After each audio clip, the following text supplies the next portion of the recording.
Buntis ka? Please, Daddy, maawa ka sa amin ng anak ko. Please.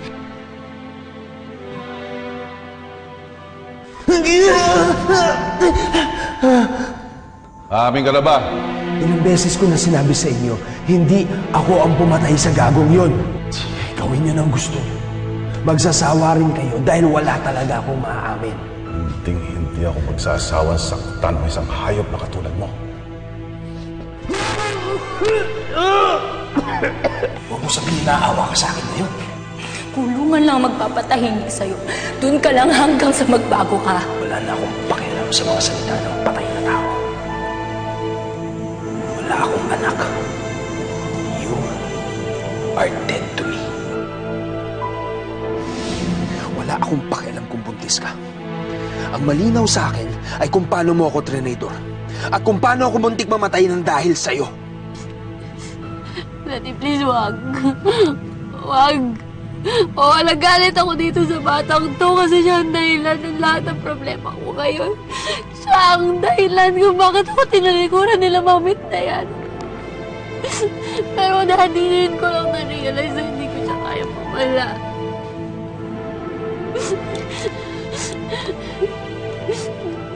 Parang kayo lang, Daddy. Hindi ko makakalimutan kung paano niyo ako pinalaki, inalagaan. Kaya kung para sa inyo nga, kung hindi talaga ako naging mabuting anak, at least ako hayaan niyo ako na maging mabuting ina para sa anak ko.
Ashley.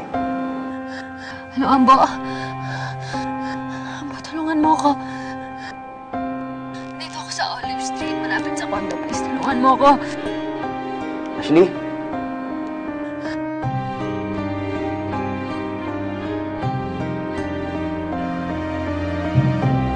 Ashley? Ashley?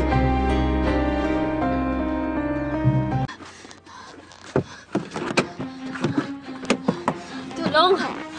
Tulong! Tulong! Tulong! Ashley? Ashley, ano nangyayari sa'yo? Tulong! Ano nangyari dyan? Saan ang pinakamalapit na ospital dito? Dinala namin ang taga-kabilang kanto naman. Saan ang pinakamalapit na ospital dito? Dito lang po. Pang-5 kanto lang po yung ospital dito.